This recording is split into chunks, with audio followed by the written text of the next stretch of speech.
You'd think I'd believe now, wouldn't you? Yeah, I believed so much I went back to fishing. That's how much I believed. I know your book tells you it was Thomas that he did not believe. Is that right? You call him a doubter, yes? Let me tell you something. I should have one half the faith of Thomas.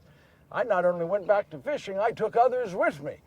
I did get to where I started in the center of the lake. But one day, we were coming back from fishing all night long, and I noticed there was someone who was standing there on the shore. He was just waiting for us, and the closer we got, I started to recognize him, and I said, "Get closer," and then I finally realized it was Jesus. Jesus, who was crucified onto that cross, died, was buried, rose from the dead, was now there standing on the shore. And I called to them, I said, row faster, and they weren't rowing fast enough for me, so I jumped up and I threw off my cloak and my tunic, and I dove into the water and I swam to shore. And when I got to Jesus, I dropped down to my knees and I said to him, "Please, please, please forgive me." And Jesus did as he did so often. He put his hands onto my shoulders and he helped me to stand.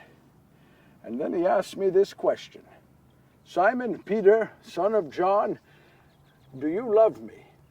I looked at him. I said, "I do not blame you for asking. I have failed you so many times. But yes, Lord, I love you." He said, "Then you will feed my lambs."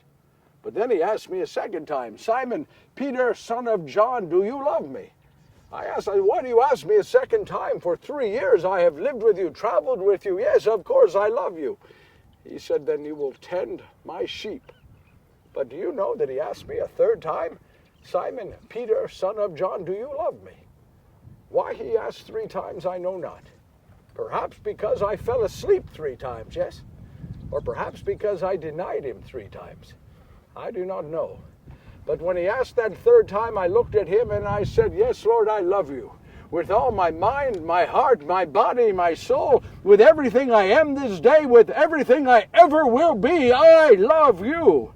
He said, "Then you will feed my sheep." Well, he was with us just a short while longer. And he gave us direction, told us what he wanted us to do. And we asked many questions and he answered them. Would you like to know the last question I asked Jesus on this earth? Yes? I asked him how I was going to die. Why I asked it, I do not know, but I did.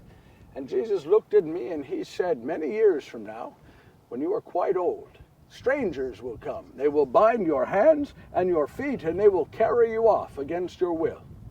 Well, Jesus left us, but we were fitted with a new strength, and we began to meet regularly at a place called Solomon's Portico.